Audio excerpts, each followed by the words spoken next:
Kita pengen punya anak yang saleh, anak yang nanti kalau dia berdoa bahkan bisa menembus 7 lapis bumi ke dalam bumi, doanya masuk ke lubang kubur kita. Anak yang doanya nggak terhalang dengan waktu.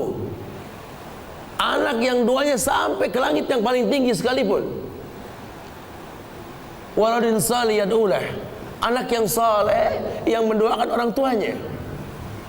Anak yang mau mendengar orang tuanya akan berkata, "Nah, hamalathu ummuhu wahnan ala wahnin wa fisalhu fi amain, nah aniskur li wa li walidayka ilayal masir." Kau ketahui, nah, Allah pernah berfirman, ibumu membawa kamu dalam perutnya, mengandung kamu sakit di atas sakit, nak, melahirkanmu, menyusuimu, mendewasakanmu.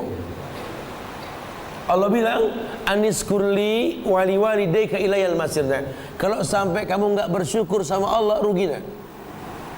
Kalau sampai kamu nggak bersyukur sama kedua orang tuamu, durhaka, nak. Anak-anak yang siap mendengar ini, anak-anak yang tahu hidup meletakkan tongkat estafet kehidupan, bahwa orang tua punya misi dalam hidup.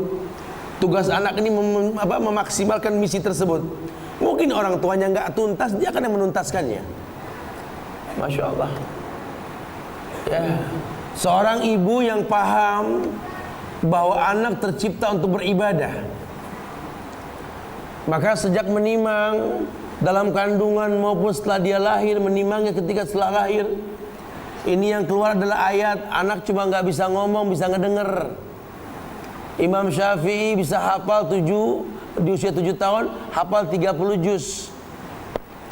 Ketika kertas belum banyak, ya, ketika listrik belum ada, pena pun belum seperti sekarang, 7 tahun bisa hafal Quran, kapan belajarnya, sementara dia anak yatim. Imam Syafi'i anak yatim.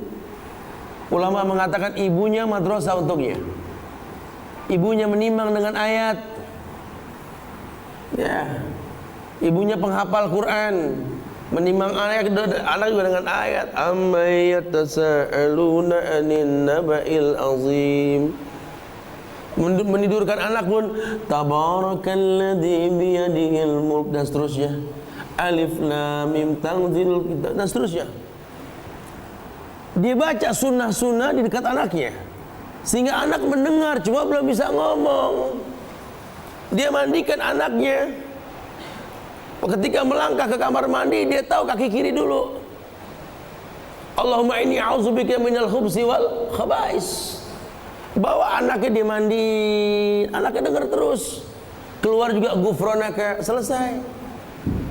Pakai baju dibacain doa, ngaca dibacain doa. Ini rutin.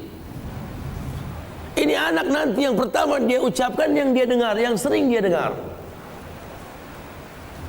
Cuma sekarang nggak begitu, cuma ngaku I'm a mother gitu loh.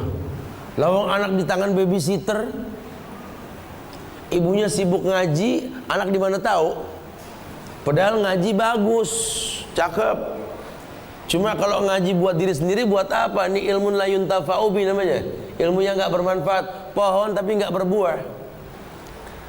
Ini babysitter nggak ngaji. Ibu dengar di kajian, makan minum pakai tangan kanan, cuma setan makan minum pakai tangan kiri, betul? Ini babysitter kita kadang-kadang tahu sendiri di komplek, berteman di taman-taman komplek sama teman-teman yang lain. Tangan kanan buat nelpon, nyuapin anak, makan sambil berdiri. Iya, kau di mana? Ya, makan tangan kiri lah gitu. Anak kita dibiasakan makan sambil diri, makan pakai tangan kiri. Tuh lihat, ibunya nggak paham. Cuma modal doa, dikit-dikit Robbi habli minas solihin, Robbi habli minas solihin. Siapa juga bisa baca begitu, tapi bukan begitu cara berdoa. Kalau memang Anda seorang ibu, total ini tanggung jawab. Lisanmu mustajab. Anak akan dibebani dengan hukum. Ibumu, ayahmu yang betul-betul dimuliakan dengan 3 kemuliaan tersebut baru ayah. Tapi alasannya kuat, apa alasannya? Betul-betul memang Allah inginkan kemuliaan. Dia seorang ibu yang mengerti bahwa semua kebaikan yang anaknya lakukan akan dia rasakan kebaikannya.